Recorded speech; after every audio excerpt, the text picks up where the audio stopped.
Ito yung bahay nila. Ito lang yung bahay ni Ate Miles. Dati sa kwarto nila kasi may pope na nakalatag. Kaya hindi na ako pumasok. So bali po, July 2023, nalaman mo may kidney failure ka. Sana huwag tayo mawala ng pag-asa.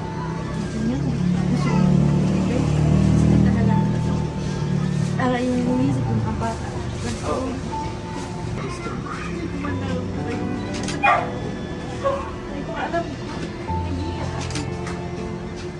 Lagi mong tatandaan, love ka sa taon. Ito ka sa Oli Health. Oli lang. Oli Health. Always remember, be happy, no bashing, bawal ang mega, and share your blessing. Outreach, love, inspire, Canard, shine. Oli TV Year 1. Like, share, and subscribe. Oli natin. Hello mga kumare. Andito tayo ngayon sa Barangay 37, Bitano, kung saan hahanapin natin ang aming beneficiary na si Miles Benitez dito sa Barangay 37, Bitano, Legazpi City. Alika, samahan niyo kami.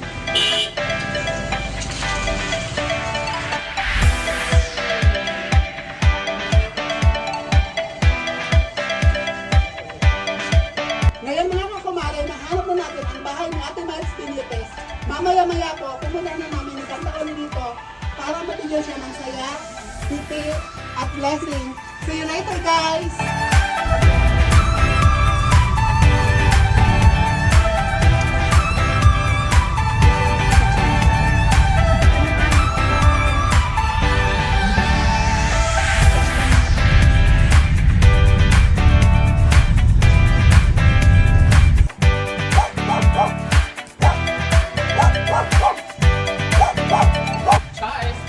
Hello, Olinatics. This is your ultimately right Santa Claus, Santa Oli, and welcome to Oli Health, kung saan ang Santa Oli nyo mamibigay na naman ng ngiti, saya at blessing. At bago yan mga Olinatics, nais ko munang iparating sa inyo na malapit ng Pasko. Charles lang mga Olinatics. At syempre, eto na nga, gusto kong ipaabot sa inyo na tuloy pa rin ang pa-Q&A ni Santa Oli nyo dito sa kanyang YouTube channel. Simple lang manalo mga Olinatics at syempre pwede kayo sumali lahat. Panuorin nyo lang tong video na ito simula sa una hanggang matapos dahil nandito lang mga Olinatics ang tanong at syempre nandito rin ang sagot. Charles! At syempre dahil love na love po kayo ni Santa Oli, meron din po akong pa-games sa FB page, ang weekly palaro ni Santa Oli. Kaya abang-abang kayo mga Olinatics lagi sa FB page at sa aking YouTube channel para manalo kayo ng tumatagunting na 200,000 true Gcash at sa FB page naman 100,000 true Gcash. Tatlo sa FB page, dalawa sa YouTube channel. Love na love talaga kayo ni Santa Oli. Kaya ano pa ang ginagawa nyo? Nood na! Charles! Oli lang! So, eto na nga mga Olinatics, nandito po ako sa Barangay 37, Bitano, Legazpi City, kung saan ang beneficiary of the week natin po ay taga dito. Siya po si Ate Miles Benitez ng Barangay Bitano. Siya po ay may stage 5 kidney failure, chronic kidney disease mga Olinatics. So, siya po ay nag-chat sa aming FB page. Ito po yun mga Olinatics. At isa rin po siyang top fan kay mga Olinatics. Agad-agad nang nalaman ni Santa Oli na ganun ang kalagayan ng Ate Miles. Mga Olinatics, mukhang nakakadurog ng puso na nalaman na stage 5 na po ang kanyang sakit. Kaya alamin natin mga Olinatics ang buong kwento at kung paano natin maiiwasan magkaroon ng kidney disease. Kaya mga Olinatics, panuorin niyo po ito kasi importante po ito na malaman niyo kung paano tayo po makaano sa sakit na kidney failure. Kasi nandito po tayo sa segment na Salamat Doc. Salamat Doc! Charles lang mga Olinatics. Joke lang yun. Ating alamin na mga Olinatics ang kwento ni Ate Miles kung bakit nga po siya nagkaroon ng kidney disease. Ito po ay CKD o ang tinatawag nating chronic kidney disease. Tara mga Olinatics, ito po ang bahay nila Ate Miles at hindi ko alam mga Olinatics kung bahay po talaga nila. Kaya alamin natin yung buong kwento. Tara! Last na tayo mga Olinatics. Ano yun, sa terrace, Charles, sa terrace ni Ate Miles. Ito po pala mga Olinatics na bahay ni Ate Miles ay sa ina ng asawa ni Ate Miles. So pinapatira po kayo dito Ate Miles. Ito mga Olinatics si Ate Miles, so kung makikita niyo po, meron po siyang, ano pong ano yan? catheter. Catheter daw ang tawag dyan mga kulinatics. Dahil dyan po ay Dinadaan po dito dugo. Nilinis. pag nililinis po yung dugo mo. Dyan po ang so yan po Ate Miles ay may butas na yan. So hindi na kami mga kulinatics pumasok sa bahay ni Ate Miles kasi medyo masikip po sa loob. Kaya dito na lang po kami sa may terrace. Magki-quick house tour muna tayo mga kulinatics. Ang Santa Oli yung mahilig mag-house tour. Charles! Ito yung bahay nila mga kulinatics. Sarap pasukin na. Ito po Ate Miles ay kusina nyo. Ito po, dito na kayo natutulog. Ito po may plastic pa. Tulugan din. So ito lang yung bahay nyo Ate Miles. Asa po yung asawa mo? Nag-parking po. So ito yung mga kulinatics yung bahay nila Ate Miles. Sobrang sikip. Hindi na ako pumasok nun mga kulinatics sa kwarto nila kasi may pope na nakalatag. Kaya hindi na ako pumasok. So siguro ito Ate Miles, ito yung ano nyo Ate Miles, yung banyo. Ito pa. Dito pala yung banyo nila mga kulinatics. Ito nandito sa loob. Huwag na tayong pumasok mga kulinatics kasi gusto ko na talaga malaman ang buong kwento kung bakit nga nagkasakit si Ate Miles. Tara. So ito na mga kulinatics, finally makakausap na natin si Ate Miles. So ito po si Ate Miles, ikaw po ay 39 years old. Nung nagkaroon ka po ng kidney failure, kailan mo po yan nalaman? Ngayon na po yan na year or hindi? Ibig sabihin ngayon lang nahiri ko ng nasakit niyan. So bali po, July 2023, nalaman mo may kidney failure ka. Tapos ano po, bakit po malala na? Bakit naging stage 5 na po agad?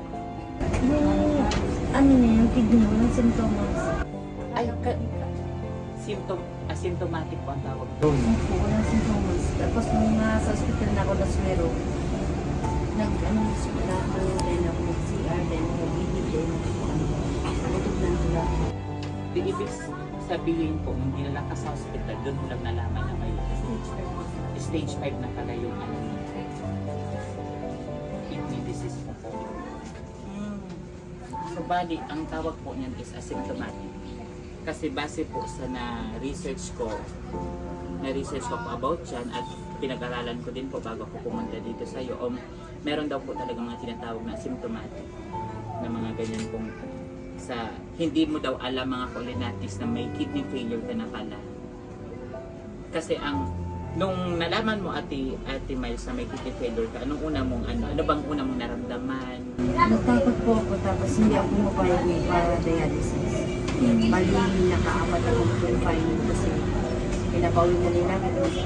Ayaw nila ako mag-dialysis, magpapauwi niya po ako. Tapos habang nakauwi ako sa bahay, din ako naging sa professional sakit.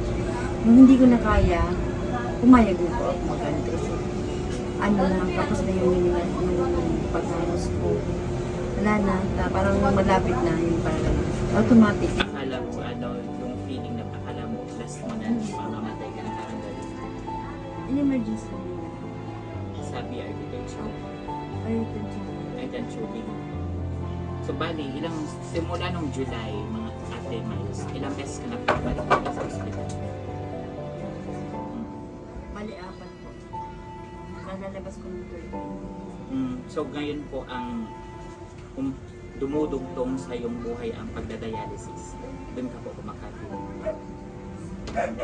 Kasi ito pala Ate Miles, nung hindi mo pa alam na may chronic kidney disease ka na, ano pong naramdaman mo nung mga una? Nilagnat ka ba? Nagsuka ka ba? Nagsuka. Na ano ba yung mga katawan mo? Parang yung kamay namaga. Tubig na lang. Nung una, anong akala mo na namaga? Kung akala mo ano lang? Natural lang. Natural lang. Kasi dito ako mihiga, lagi nakaganyan ako. Akala ko yung pinapapasa ko na higa na. Kaya lagi ako nagpapauso. Nag-nebulizer ka po. Tapos, nung nakita ko ng mama ko, malampi na. Iba na yung aura mo. Kaya doon na nila ako hospital. Wala na may kidney. Nung wala pa pong sakit si Ate Miles, ano pong trabaho niya? Dito lang po. Ayun, umuwi ako August 2020 galing po. Ay, sa Baclaran ka pag, titinda ka po doon? Or, Alalay po ako nung may-ari na tindahan sa Baclaran. ah, Nag-aano ako, kung saan siya pupunta. Kasunod po. ako, parang personal, parang PA. Okay. Oo. Nung pag-uwi ko ng 22, okay naman, parang wala akong sakit. July yun, hinihingal ako na parang hika na. Akala ko hika na. Sumakit mo ba yung tiyan mo? Umupo, tapos yung mga dito, Masasakit. Si Ate Miles, nung walang kidney failure, mataba ka po? Okay po ba yung katawan mo? Yung asawa mo po as of now, nasan po si Kuya? Di bali po Ate Miles, ikaw ngayon ay wala ng trabaho. Tapos ang asawa mo po ay parking boy. Yung kita naman po ng pagiging parking boy, Ate Miles, magkano naman po ang kinikita niya sa isang araw? Minsan pag maganda naman. Wow, ang laki din na. Pag parking boy na lang kaya ako, Charles. Linggo po siya. Ah, Pag linggo po. maganda ang kitaan pag Sunday. Pag weekdays po, magkano? Minsan hindi sa So, ganyan po ang kalagayan mo, Ate Miles, parking boy ang asawa mo. Ano pong ni Kuya? Ano po ang pag-ano niyan sa pang araw-araw niyo? Doon kami kumukuha sa parking. Doon na po. Kunyari po, sa weekdays, nagkaroon si Kuya ng 300 pesos. Pinagkakasya niya na po yun. Kaya lang. Ilan pong anak ni Ate Miles? 4. Lahat pa po. Ano ang ilang taon yung panganay? 13. Pangalawa. Pangatlo, yung isa. 13. Yung bunso po ilang taon? 5 ay 6 years old. Lahat po lalaki? 6. Babae. May isa pong babae. Lahat po nag-aaral. Ngayon, hindi siya makapag-aral kasi sinasama ko sa dialysis. So, balik po Ate Miles, yung 4 mong anak, as of now, nandyan pa sa'yo ngayon. Dito po lahat nakatira. Sa isa yung anak ko. May anak siya sa asawa mo. Ilang taon na po yung asawa mo? 42. So, nandito na tayo mga kalinatics sa segment na ano dapat natin iwasan para hindi tayo magkaroon ng kidney failure. Ano po ang nangyari sa'yo, Ate? Anong ginawa mo noon? Bakit ka po nagkaroon ng kidney failure? Anong nangyari sa'yo, Ate? Nanginig ko sa soft Soft drinks. saka pizzeria. Yung dyan yung tusok-tusok. Iniinom ko yung suka, patis. Iniinom mo? Pag may kain, karne na may may ligap sa patis. Siguro, dahil. Yun nga mga kalinatics, base din sa na-research ko, kung mahal na mahal nyo talaga ang health nyo, iwasan po natin gawing tubig ang soft drinks. Ayun nga, narinig natin kay Ate Miles, paborito niya daw uminom ng soft drinks, kumain ng chichirya. So number 1 po yan mga kalinatics na bawal talaga. Inam na, paminsan-minsan lang tayo kumain ng chichirya, paminsan-minsan din tayo uminom ng soft drinks, at yung mga maaalat daw po, bawal daw yan mga kalinatics. Number 1 na bawal yan. Ang nalaman niyo po rin, Ate Miles, ang ganyang kasakit na kidney failure ay wala na. For lifetime na daw yan na sakit. Pero once daw yan, magiging okay ka once daw may kidney transplant. Wala pa akong kidney transplant. Kasi ang alam ko, Ate Miles, sa ngayon, kaya ka naroon yan dahil nga sa pagdadialysis mo. Pero kung once daw na-stop yan, wala na daw. So, ang dapat daw gawin talaga is kidney transplant. Nag-ano ka na? Naisipan niyo na po ba maghanap ng kidney? Magkano daw po asap na ang kidney transplant? Yun lang ang sinabi ng doktor. Medyo mahal talaga. Pero minsan, nasasabi din ng doktor na meron din silang kapitol. Pero yung iba, lang. Halos ano talaga, siguro ano na lang, miracle. Pananalig sa taas, himala. Oo. So sa ngayon, Ate Miles, sa ganyan ang kalagayan, paano ka kumakapit sa Diyos araw-araw? Actually, pangalan talaga. Hindi mo lubusang maisip na darating ka sa ganyan, no? Naman, malakas naman ako lahat ng trabaho na. Pero binigla lang talaga ako ng sakit sa ako. Kasi nga po ano daw, ay ano ka po, asymptomatic. Meron daw, na ano ko din po yan, na napanood ko din daw po yan, dahil ang sakit daw na may kidney, minsan daw asymptomatic. Hindi mo alam pala mga choledatics na may kidney failure ka na, malalaman mo na siya. Ano pa, malala na. Walang sintomas. Kahit Oo. nakalaman Binigla ka lang Binigla. talaga. Na ano rin nga ako ate Miles kasi nagulat ako kasi ngayon lang palang taon. Ngayon lang pala. Akala ko, nung sabi sa akin ng staff ko na may sakit ka daw ng kidney failure, akala ko matagal na. Sa June, hinihita na ako. Tapos July, hindi na ako makatulog ng higa. Lagi na lang higa.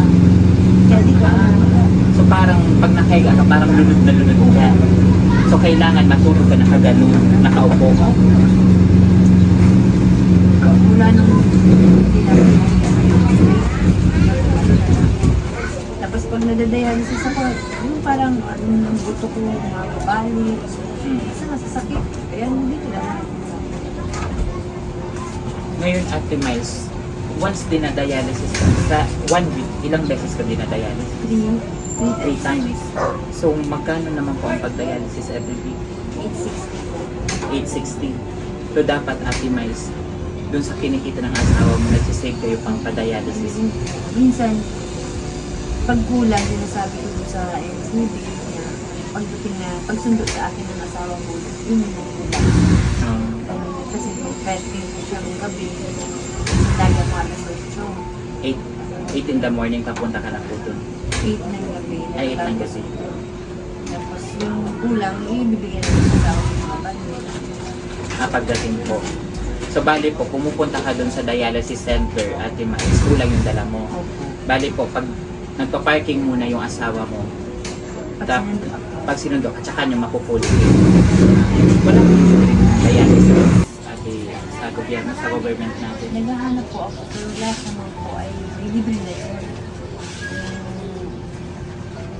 Yung bilog po, yung bilog ay nasa 2,000 pesos. Sabihan naman na bayad. Ang binabayaran namin yung session sa dialysis. Per session, magkano? Yun ang 860. Ano yung bilog? Anong ibig sabihin po? Yung dinadaan po yung dugo. Ayun po ang libre. Bakit po kung wala ka nun, walang session? Parang gano'n. So, bali doon ka. Nasa 2,000 plus po yung mabayaran. Ay, ibig sabihin mo po, Yun ang yung bilog na sinasabi mo, kailangan nyo po doon. Bali, yun po is 2,000 pesos. plus. Tapos po, per session is 860. So, ang nilibre lang po ng government is yung parang tube na bilog. Kasi kung bibilin pa po pala siya is 2,000. So, alam mo Ate Miles, Pinapalitan mo yung dinadaan. paano pag Ate Miles, parang naramdaman mo marami ka na naman tubig, binabawasan ka ng tubig? Nakakalaman. Yung sa hospital po ako, maga na naman ako kasi bumaga po yung baby ko nasa 1.5 po ako. Tapos dalawang dugo yung sinari sa akin. Kaya po nalakas naman ako. Kailangan ingatan sa mga bibin ko. Potassium kung hindi bumaga po yung paas. Delikado. May mga maintenance ka po na gano'n. Hindi nabibili. So paano yan Ate Miles? Paano ka gagaling kung hindi nabibili? Kasi nga naman, sa totoo nga naman, kung 860 ang session mo every week, 860 times 3. Tapos po, yung mga maintenance mo pa.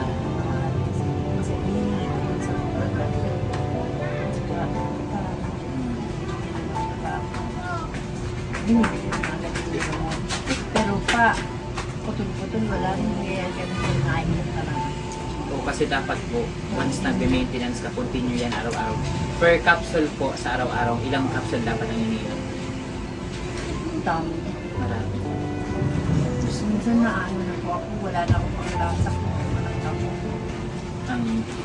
Ang panglasa mo is gamot mo. Wala nung doon. 20 capsule. tricycle talaga mga Polynatics. Kanina pa yan. Paputol-putol yung interview namin ni Ate Miles. Ang ganda pa naman ng kwento, nakakaantig ng puso, nakaka-inspire.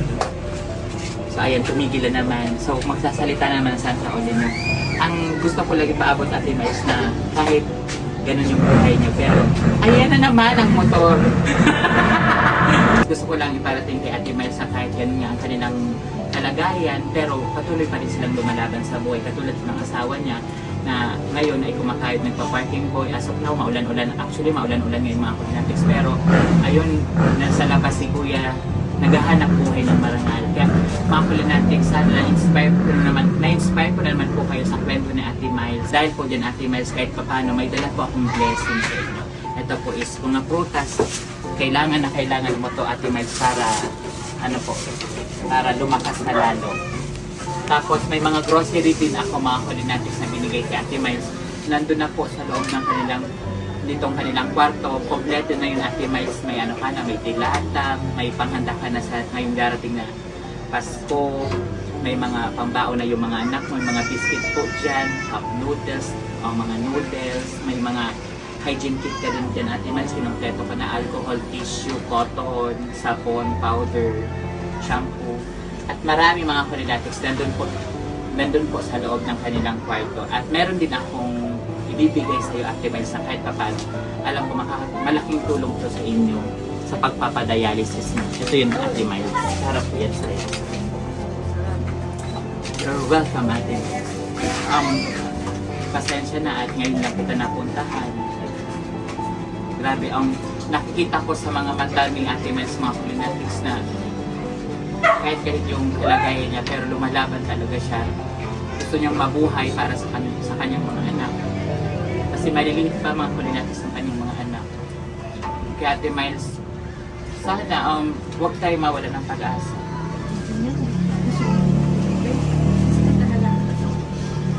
Yung umisip yung kabata. Oo. Kasi sobrang hirap talaga mga Polynatics.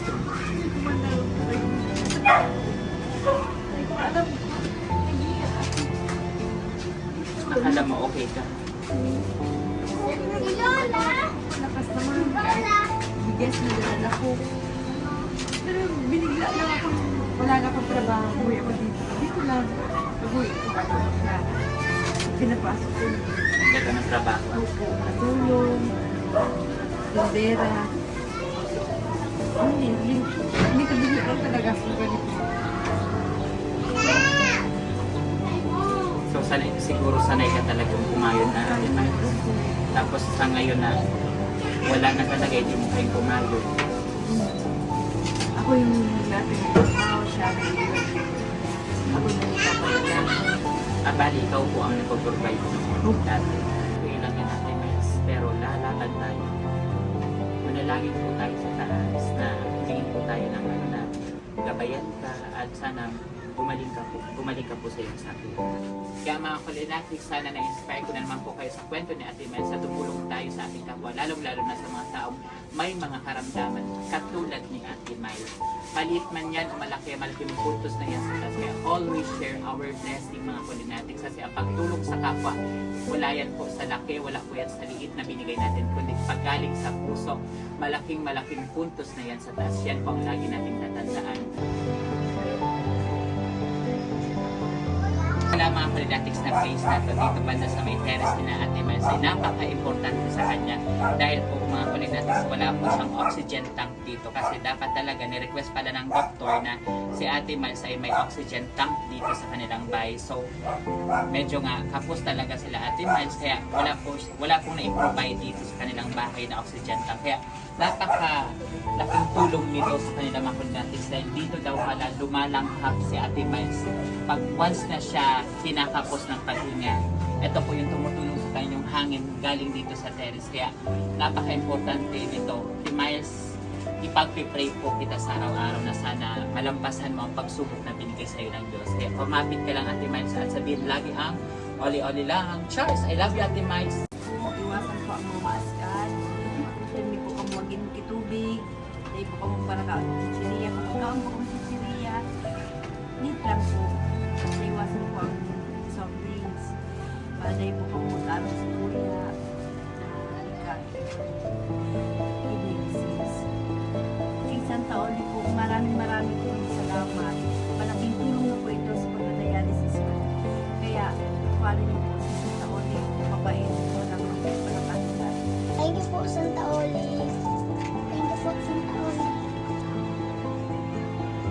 So, eto na nga mga Colinatics, ang inihintay nyo ang Q&A ni Santa Oli. Ito ang tanong ha, makinig ng mabuti. Saang part ng bahay ni Ate Miles siya kumukuha ng lakas sa tuwing siya ay kinakapos ng paghinga? Sagot, Colinatics! Cheers!